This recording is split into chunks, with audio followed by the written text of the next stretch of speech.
Assalamualaikum warahmatullahi wabarakatuh. Baiklah, di sini saya akan menjelaskan sedikit ulasan mengenai peran dan fungsi KPK dalam melaksanakan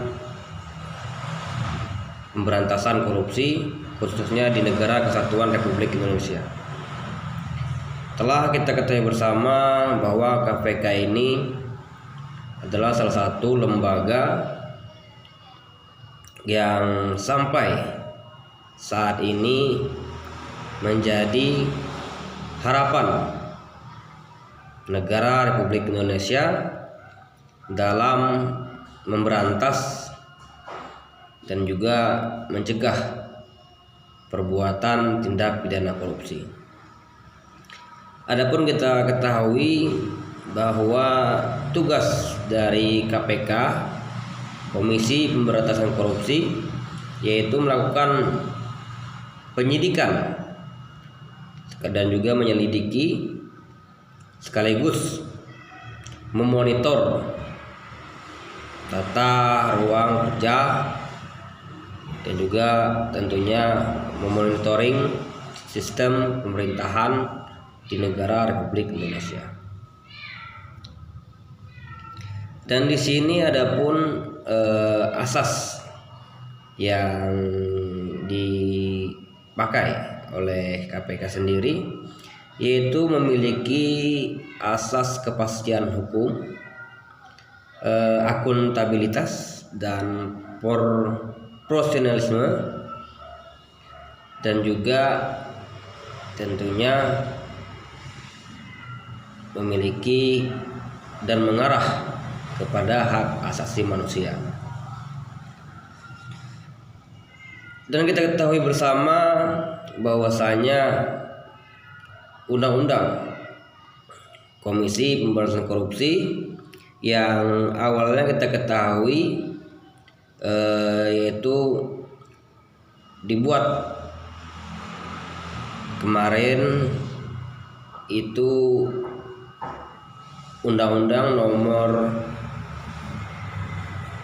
30 tahun 2002 dan kemudian diubah oleh Dewan Perwakilan Rakyat Indonesia bersama Presiden Republik Indonesia menjadi Undang-Undang Nomor 19 tahun 2019 tentang Komisi Pemberantasan Korupsi. Dan tentunya KPK sangat berperan penting dalam proses melakukan pencegahan dan juga melakukan penyelidikan terhadap kasus-kasus tindak pidana korupsi yang terjadi di negara kita, Kesatuan Republik Indonesia. Nah, apa saja peran dan fungsi KPK?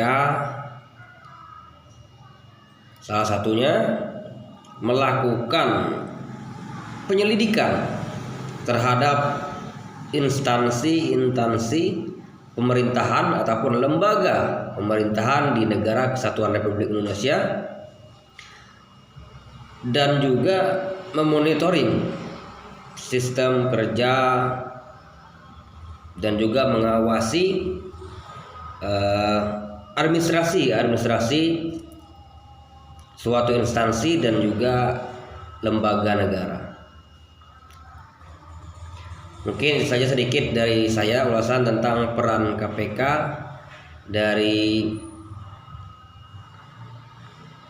saya sendiri, dan dapat kita ambil kesimpulan bahwa KPK ini sangat berperan penting dalam rangka memberantas, mencegah perbuatan tindak pidana korupsi di negara Kesatuan Republik Indonesia.